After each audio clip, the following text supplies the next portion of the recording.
Menurut saya nih acaranya unik ya. Biasanya kan orang pameran eh, dipajang gitu. Kita harus datang ke sana. Ini bener-bener tanpa batas.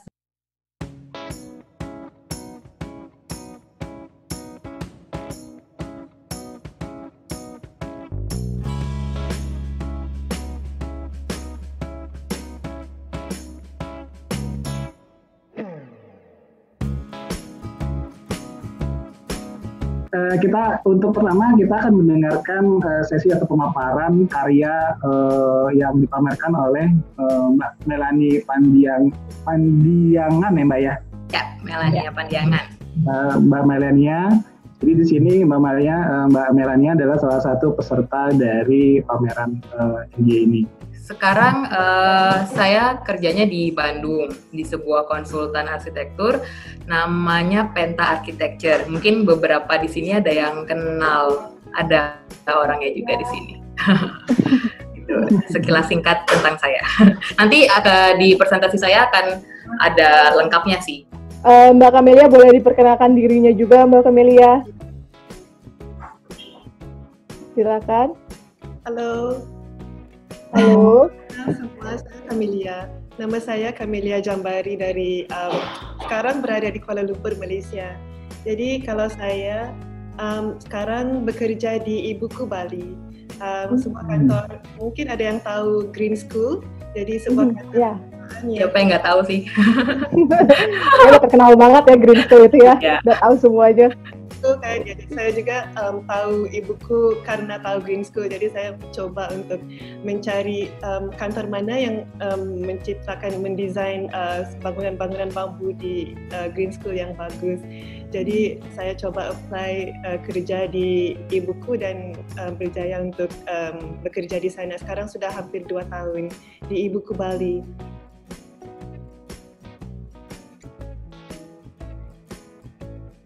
Nah, ini sedikit timeline.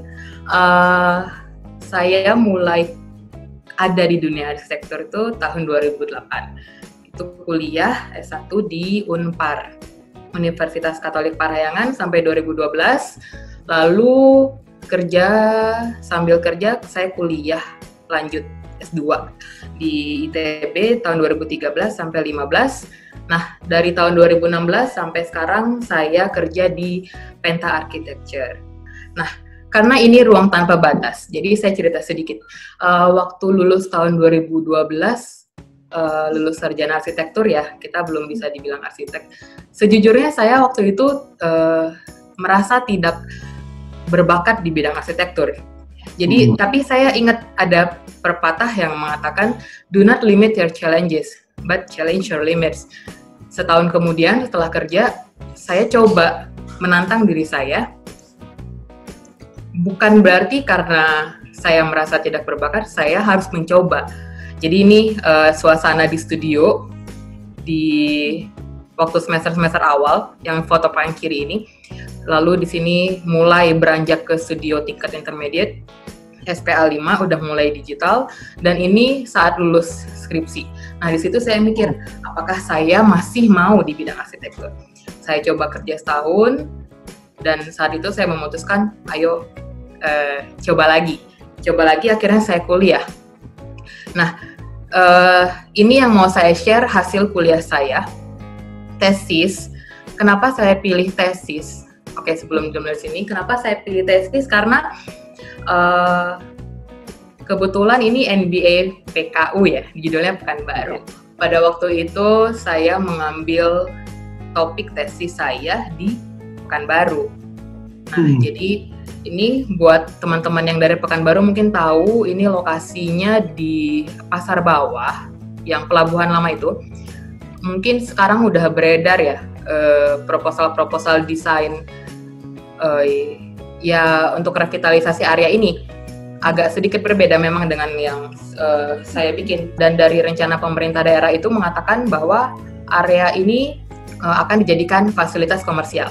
Nah, saya mencoba nih mengkaji dari sisi fungsi, tatanan massa, pemanfaatan ruang, skema sirkulasi, dan koneksinya. Ini bekas pelabuhan ini cocok dijadiin apa ya? Nah, saya coba sebelum saya mulai meriset, saya mencoba eksplorasi skenario. Pekanbaru terkenal sama kelapa sawit, ya nggak sih? Bisnis dagang. Akhirnya saya coba eksplorasi desain, membuat sebuah agribusiness center. Tapi kayaknya nggak cukup, itu nggak akan bisa mengenerate sebuah ruang aktif baru di Pekanbaru yang mana lokasi sebelumnya itu adalah sebuah tempat vital ya, tempat vital perdagangan ya, itu awalnya titik nol kota Pekanbaru. Lalu alternatif kedua saya berpikir, apa kita bikin giant meeting point, jadi kayak exhibition center gitu. Tapi siapa yang mau pameran di sini kalau nggak ada kegiatannya, benar nggak sih? Betul. Ini giant meeting point ini bukan pasar Senayan ya Mbak ya? Bukan dong. Kita jadi sebut merek deh kalau gitu, Mas.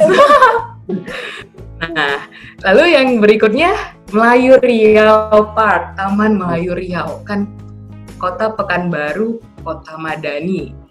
Melayu banget pokoknya. Nah, tapi Pekanbaru itu kentalnya dengan bisnis, bukan dengan budaya Melayu. Oke, beberapa tempat memang kental dengan budaya Melayu. Kita mencoba mengangkat kembali budaya Melayu. Tapi awal dibentuknya kota Pekanbaru itu adalah sebagai kota dagang. Namanya juga Pekanbaru. Jadi saya juga berpikir mungkin ini tidak terlalu berhasil untuk mengenerate ruang positif yang baru. Lalu akhirnya saya mengambil sebuah teori utama saya pendekatan tesis ini adalah creative programming. Tapi apa itu creative programming? Karena hal ini baru muncul di tahun 2015 dikemukakan oleh Agustin. Creative programming itu proses penyelesaian masalah perancangan, yaitu architectural programming yang berfokus pada isu karakter tempat, sehingga membutuhkan pemahaman mengenai konteks kawasan. Nah, jadi dari teori yang tadi menghasilkan hipotesis awal bahwa fungsi pelabuhan lama ini mungkin akan cocok untuk dibuatkan kegiatan promosi agrobisnis beserta perkantorannya. Lalu kita merge juga dengan komersial lokal sama promenade Sungai Siak. Kenapa 4 ini balik lagi ke spirit of place-nya kota Pekanbaru ya sebagai kota dagang. Dalam hal ini yang diperdagangkan di Pekanbaru yang paling terkenal dan paling signifikan itu adalah kelapa sawit. Nah, setelah mendapatkan 4 fungsi ini, mulai masuk ke desain. Jadi di sini ada beberapa eksplorasi massa di mana lokasi ini berhadapan langsung dengan sungai, juga berhadapan dengan kota. Dia harus merespons sungai dan juga harus merespons kota. Oke. Lalu di sini saya mengambil sedikit karakter orang Melayu ya, orang Pekanbaru lebih tepatnya. Orang Pekanbaru banyak sekali yang suka bahasanya ngarium nongkrong ya. Orang bahasa sini saya jadi kumpul ya. Jadinya saya membuka semua lantai dasarnya itu untuk publik. Tapi karena Pekanbaru ini panas, saya ngasih teduhan-teduhan, masing-masing yang membuat bayangan ke dalam ruang publiknya. Jadi sehingga orang tidak merasa panas ketika nongkrong itu. Itu sejalan juga dengan saya sempat sekilas juga mempelajari rumah Melayu, tapi yang saya ambil adalah value-nya dibagi menjadi 3 ruang besar ya, yang namanya selang, serambi, sama ruang induk. Nah, ini saya munculkan bahwa ada nih kayak kalau yang hijau ini adalah selang, yang kuning ini adalah serambi, dan yang biru ini adalah ruang induk. Saya terjemahkan dalam bentuk seperti itu. Lalu kemudian supaya fungsi ini semua berhasil, keempat fungsi ini adalah hal yang berbeda, di mana yang satu perkantoran yang sangat formal, yang satu bersifat promosi, yang itu lebih hype, dan satu lagi itu UKM ya, agrobisnis dan UKM, dan satu lagi itu promenade Sungai Siak, yang mana itu jauh lebih non formal lagi. bagaimana caranya supaya keempat fungsi yang berbeda ini bisa terintegrasi satu sama lain sehingga diharapkan bisa menghasilkan ruang positif baru di sini. Keempat itu harus terhubung secara continuous. Ini adalah bentuk hasil desain akhirnya. Kita bisa melihat bahwa di sini bangunan ini mencoba merespons ke arah sungai dan juga sekaligus merespons ke arah kota. Jadi tidak ada bagian yang merasa dibelakangin. Lalu ini tampak dari sisi darat, dari sisi darat, daerah pasar bawah itu. Ini juga saya bentuk bangunannya menyerupai gerbang sesuai dengan spirit pelabuhan awal bahwa ini adalah gerbang menuju kota Pekanbaru. Ini tampak dari sisi sungai. Kita bisa lihat baik dari sisi kota dan baik dari sisi sungai, bangunan ini welcome, memunculkan kesan mengundang gitu. Ini ruang tengahnya, di mana yang tadi bisa belanja jajan-jajan jagung bakar kali ya atau apa gitu. Ini pintu masuk depan, sengaja dibuat agak lebih grand seperti itu, sangat masif sekali. Nah, ini potongannya hanya untuk menunjukkan bagaimana dia merespons kota dan merespons sungai secara sekaligus. Dan di lantai yang ini, yang ada kanopi bawahnya, itu ada dining food hall, tapi untuk seluruh masyarakat. Nah, program yang menarik di sini tuh lantai paling atas saya buat juga fine dining. Kenapa fine dining? Karena di sini tuh ada perkantoran agrobisnis. Bagaimana caranya orang-orang perkantoran itu mungkin ada yang tim elit yang merasa saya tidak mau makan di food hall di bawah, akhirnya dia makan di fine dining restoran di atas. Jadi di sini berusaha menyatukan semua kalangan supaya mereka merasa semuanya belong di sini. Jadi tidak ada yang merasa tidak diwadahi gitu. Tesis saya ini ada di perpustakaan Pekanbaru. Saya masukin ke perpustakaan, cuman saya nggak tahu dimasukin ke kategori katalog mana, tapi bukunya saya kasih ke perpustakaan di Pekanbaru. Keren.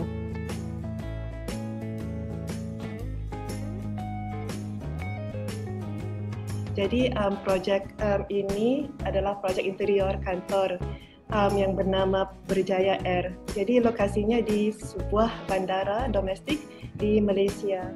Jadi sejarahnya latar belakang proyek ini adalah ini sebenarnya proyek pertama interior saya. Waktu itu ini sekitar 6 tahun yang lalu saya baru bekerja selama mungkin 2 tahun.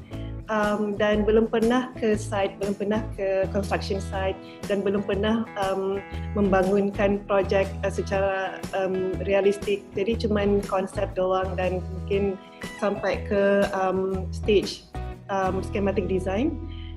Jadi waktu saya pertama mendapat projek ini, saya sangat excited karena ia lumayan menarik dan skalanya bisa terkontrol gitu untuk sendiri mendesain dan menguruskan, memanage project ini dari awal sampai ke akhir.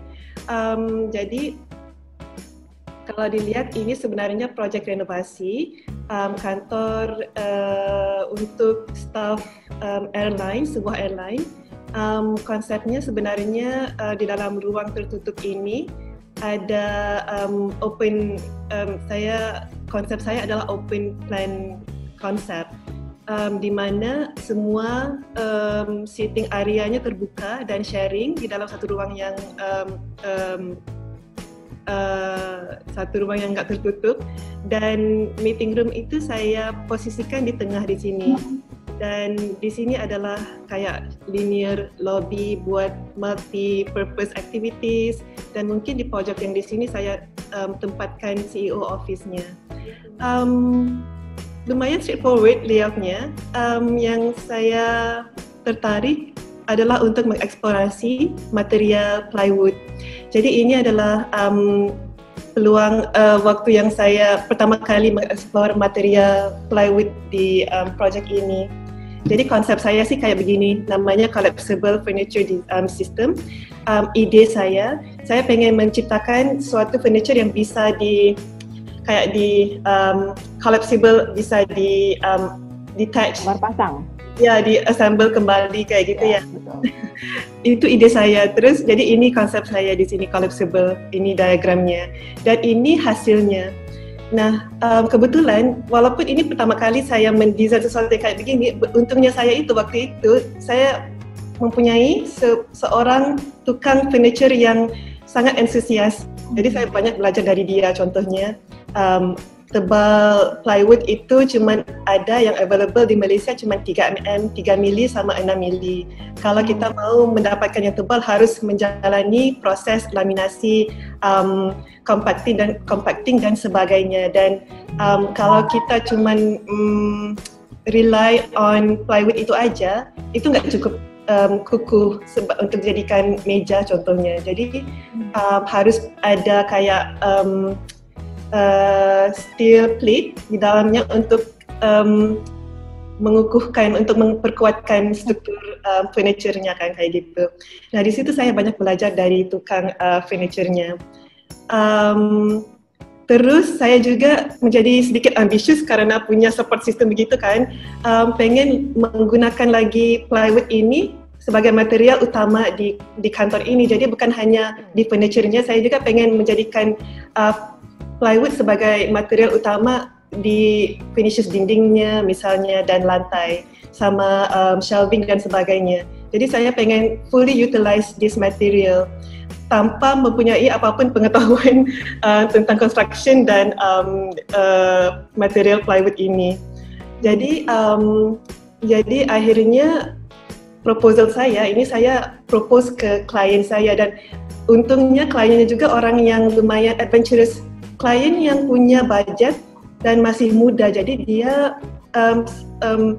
nggak keberatan untuk mencoba hal-hal yang sedikit berbeda. Artinya sesuatu yang tidak konvensional, tapi dia pengen mencobanya dan mempercayai saya. Jadi saya merasa sangat beruntung di situ juga. Jadi akhirnya ide saya yang menurut saya sangat mudah dan tidak kayak nggak matang gitu loh, saya juga nggak yakin apakah bisa atau enggak, itu akhirnya kebikin sebegini bagus. Menurut saya sih lumayan bagus lah, dan saya sangat senang dan merasa sangat terima kasih kepada mereka. Dan karena lokasi kantor itu sangat dekat dengan kantor yang saya bekerja waktu itu, sekitar 5 menit naik mobil. Jadi saya punya kesempatan untuk sering ke site dan sering ke factory untuk melihat proses pembikinan furniture ini. Jadi ini adalah contoh mock-up untuk sitting stool buat kantor itu juga. Ini adalah juga contoh furniture dan design meeting table, shelving system dan layout flooring yang very simple tetapi subtle, tapi detailnya ada di situ. Nah, ini adalah furniture yang sudah dibikin. Semestinya pasti banyak masalah yang dihadapi untuk suatu desain yang pertama kali dibikin kan. Jadi kalau di sini sih kalau bisa dilihat waktu pas mendesain itu saya nggak kepikiran gitu loh, tapi udah pas dibikin baru saya sadar yang ini gelap loh di sini. Artinya pengennya saya itu mejanya itu clear, biar nggak ada gangguan dan sebagainya. Makanya saya bikinkan shelving system di sini.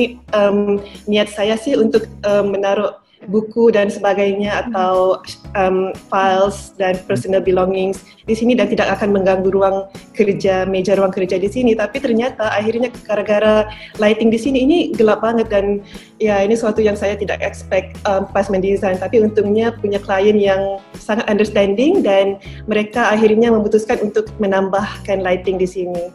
Itu suatu yang saya belajar, yang kadang kita mendesain sesuatu itu kadang problem cuman bisa terlihat pas udah jadi gitu loh. Jadi pengertian, understanding dari pihak yang lain, terutamanya klien itu sangat penting. Terus ini adalah ruang working area di bahagian cermin menghadap ke garden itu lumayan bagus view-nya. Jadi saya memutuskan untuk menambahkan ruang storage di bahagian atas ini karena ruangannya lumayan limited. Dan saya pikir saya fully utilisekan ruang di sini untuk menaruh files dan apapun barang yang butuh storage itu di bahagian ini. Ini adalah overall setting of the office. Hasil akhirnya saya sangat happy dan klien juga sangat happy dengan the outlook of the design. Sangat clean, sangat simple dan sangat menarik sebagai sebuah kantor yang rata-rata staffnya lumayan muda dan energetik gitu. Jadi itu sesuatu yang sangat fresh dan tidak bosan. Mungkin apa yang saya pengen share di sini dari project ini adalah saya merasa sangat humble sebagai seorang arsitek sampai sekarang pun, yang menurut saya tanpa teamwork dan support dari konsultan atau kontraktor dan klien, nggak mungkin suatu desain itu bisa dihasilkan. Malah saya merasakan hasil sebagus ini nggak mungkin saya bisa lakukan. Saya seorang arsitek yang sangat muda dan tidak punya pengalaman sama sekali di construction site itu bisa melakukan desain yang sebegini. Menurut saya itu saya sangat berterima kasih terhadap semua yang membantu saya. Kontraktor yang sangat suportif, tukang carpenter yang sangat experience, yang sangat hebat di dalam bidang mereka, dan klien yang sangat-sangat memahami dan mensupport arsiteknya. Jadi sampai sekarang pun saya merasakan yang arsitek itu bukan satu pulau, artinya mereka sering bilang yang architecture is an island, artinya kita butuh teamwork dan support system dari orang yang lain juga untuk menghasilkan sesuatu yang bagus.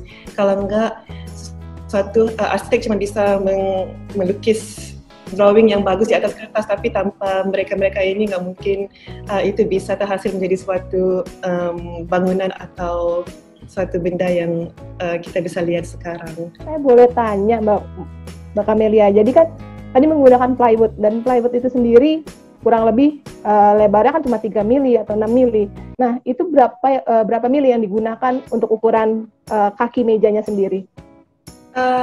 Kalau kaki mejanya mungkin sekitar 12 mili digunakan. Ya, lumayan tebal. Jadi ini adalah berapa lapis yang mau digunakan. Dan ini sudah termasuk yang lumayan tipis karena mereka memasukkan steel plate di dalamnya agar dia lebih kuat sebenarnya. Jadi sebenarnya kalau dari penjelasan carpenternya sih, struktur itu bukan dari plywood itu, tapi sebenarnya struktur the strength of the structure itu dari steel plate-nya itu sebenarnya. Jadi plywood itu cuma membantu sedikit dari sisi struktur, tapi lebih superficial sih kalau cuma sebagai outlook-nya aja.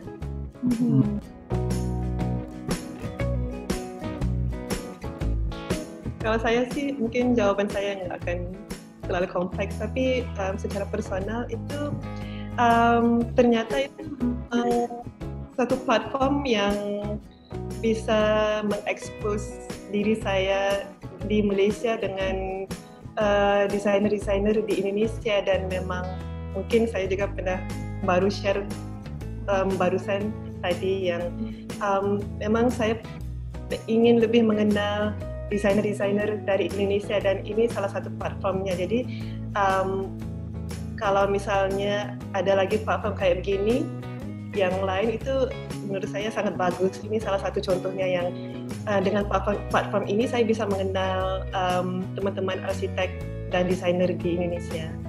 Jadi itu suatu platform yang sangat positif menurut saya. Menurut saya nih acaranya unik ya. Biasanya kan orang pameran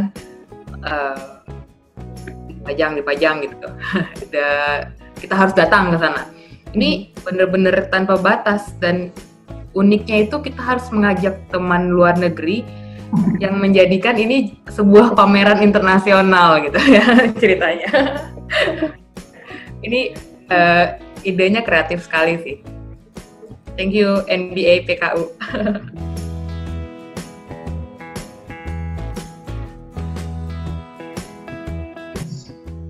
Go Pro Katalog with Katalog Pro.